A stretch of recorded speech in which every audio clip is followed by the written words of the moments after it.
You are listening to Larry Conners, USA.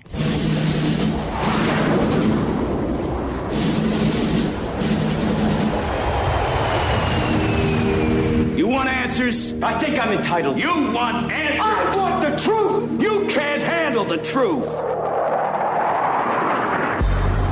This is Larry Conners USA. Larry Conners USA. I woke up this morning, got myself a gun.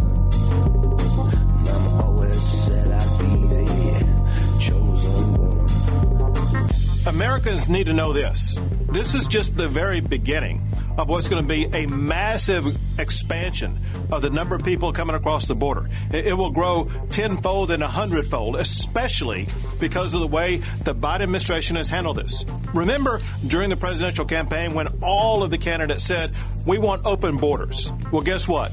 Biden has provided those open borders. He's inviting everybody in, and the floodgates are now open, and Texas is at the forefront of it.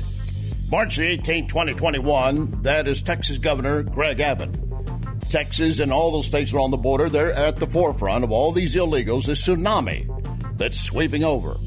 And the Biden administration still won't call it a crisis.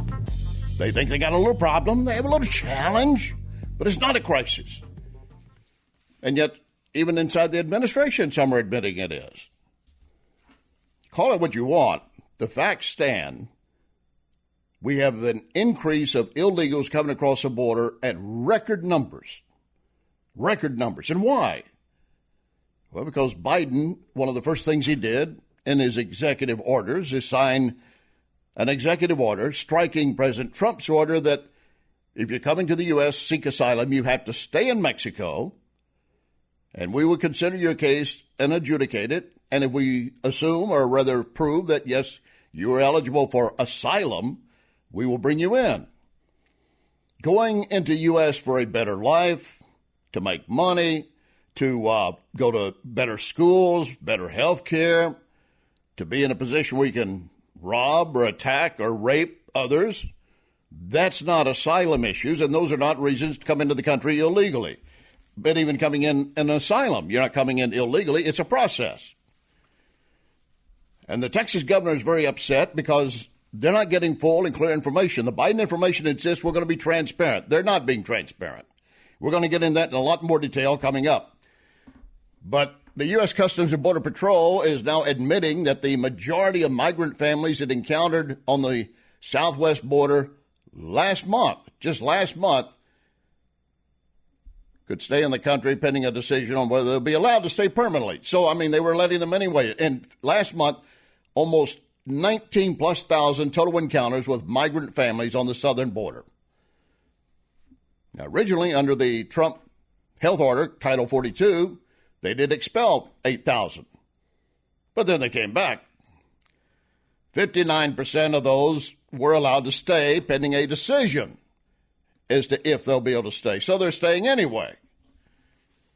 There is no clear direction to the Border Patrol. They're told, do this, do that, don't do that, do that. They're confused. It's understandable. They're the men and women on the front line, and they're not getting any help from the Biden administration. We're going to get in that, as I said, in more detail.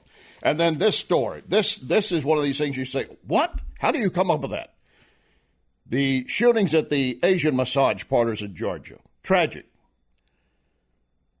Well, because most of the victims were Asian, and it happened at Asian-owned and operated massage parlors, the left sees an immediate connection to Donald Trump, always referring to the Wuhan virus, the virus from China.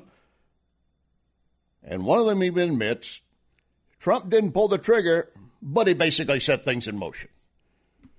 No, I can't accept that either. We're going to be joined also by Stanley Kurtz. He wrote an excellent piece for National Review, The Greatest Education Battle of Our Lifetimes. And it's the education of your children and your grandchildren.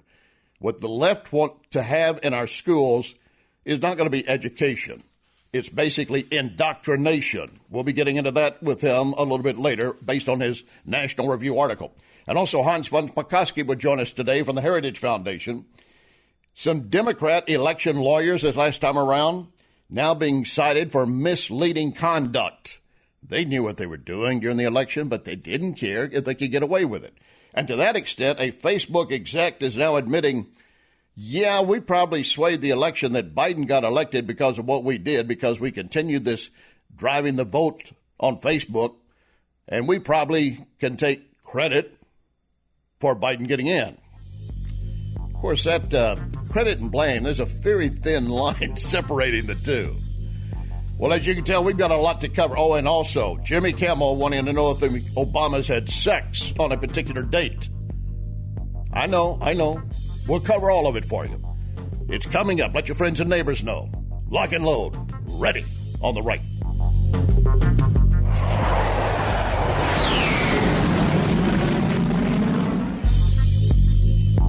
You can hear podcasts of this program at Larry Connors USA Facebook. Larry Connors USA Facebook.